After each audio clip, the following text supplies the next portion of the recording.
Γεια σας παιδιά, καλώς ήρθατε σε άλλο ένα βίντεο. Σήμερα θα φτιάξουμε κορμό, σαλάμι, μοσαϊκό, όπως θέλετε πείτε το.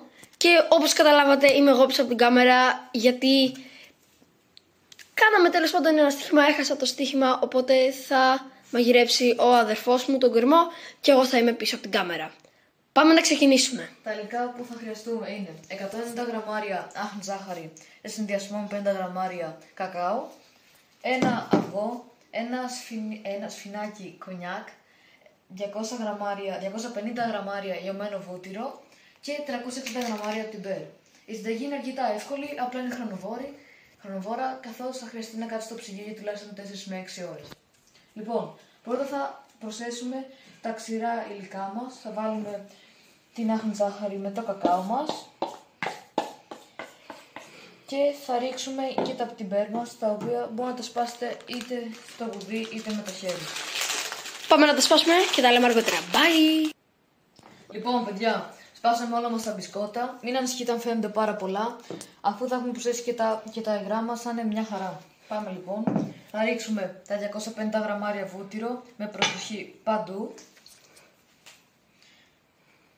το κονιάκ μας και τέλος θα ρίξουμε και το αυγό μας. Η συνταγή κανονικά λέει 2 αυγά, εγώ έβαλα ένα αυγό. Εντάξει, μπορείτε να κάνετε ό,τι θέλετε, εγώ έβαλα ένα αυγό. Αφού το έχουμε κάνει αυτό, θα ανακατέψουμε ώσοτου να έχουν καλυφθεί όλα τα μπισκότα από το μείγμα. Λοιπόν, όπως είδατε, ήρθα εγώ στην μαγειρική που ο αδερφός μου στην κάμερα, γιατί ήθελα να ανακατέψω εγώ τα υλικά. Ναι, μετά θα είναι πάλι αυτός. Βασικά μετά δεν έχουμε και κανένα τρελό βήμα. Είναι απλά να τον τυλίξουμε και να τον βάλουμε στο ψυγείο. Καλά, εντάξει, είναι τέλειος και ειδικά με παγωτό είναι το τέλειο γλυκό.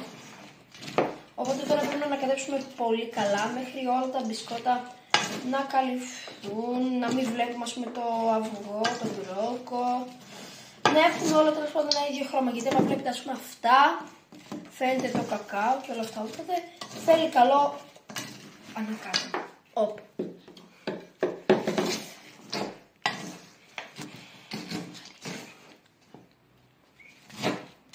Έπειτα από λίγο ανακάτεμα έχει γίνει αυτό εδώ. Είμαστε στο κατάλληλο σημείο για να αρχίσουμε να το βάζουμε στο ψυγείο. Οπότε πάμε να ξεκινήσουμε. Θα απλώσουμε λαδόκολλα. Ο στόχος μας είναι να κάνουμε μια γραμμή και μετά να την τυλίξουμε όσο πιο σφιχτά μπορούμε και να τοποθετήσουμε είτε στην κατάφυξη είτε στο ψυγείο. Εδώ βλέπετε δεν είναι στακωμένη, αλλά δεν πειράζει. Εμείς θα την τοποθετήσουμε στο ψυγείο για 4 με 6 ώρες.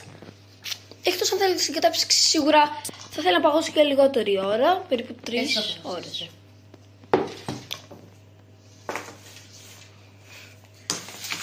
Μισό λεπτό να κρατάμε εδώ την τέτοια.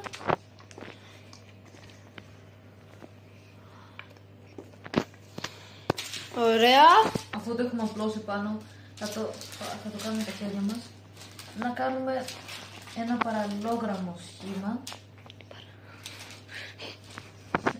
Δεν είναι αρκετά εύκολο, αλλά δεν πειράζει. Πάντως εμείς που δοκιμάσαμε και πριν το παγώσουμε, είναι παιδιά πεντανόστιμο. Μπορείς να το φας και έτσι όπως είναι. Απλά το βάζω στην κατάψυξη να είναι πιο δροσερό. Ειδικά και το καλοκαίρι, πιστεύω, μαζί με μια μπάλα παγωτό βανίλια είναι το καλύτερο γλυκό που μπορείς να φας. Τώρα δείτε, ίσως το σχήμα μας να μην βγει το καλύτερο, αλλά και πάλι η γεύση είναι που μετράει. Οπότε, αφού έχουμε κάνει ό,τι μπορούμε εδώ πέρα με το σχήμα, θα πλύνουμε τα χέρια μας και θα το τυλίξουμε όσο πιο σφιχτά μπορούμε, ώστε να μην περνάει αέρας. Λοιπόν, θα πάρουμε τη λαδόκολλά μας εδώ και θα το γυρίσουμε και ανάποδα και είμαστε έτοιμοι παιδιά. Τώρα το πιέζουμε λίγο ακόμα για να πάρει ένα λίγο καλύτερο σχήμα. Ναι. Όπως είπαμε και πριν, δεν μας νοιάζει το σχήμα, μας νοιάζει η γεύση. Πραγματικά μπορείτε να το κάνετε τετράγωνο, οτιδήποτε θέλετε. Είναι πεντανόστιμο και τώρα θα το βάλουμε στο ψυγείο μας για 4 με 6 ώρες. Οπότε τα λέμε αύριο με το αποτέλεσμα.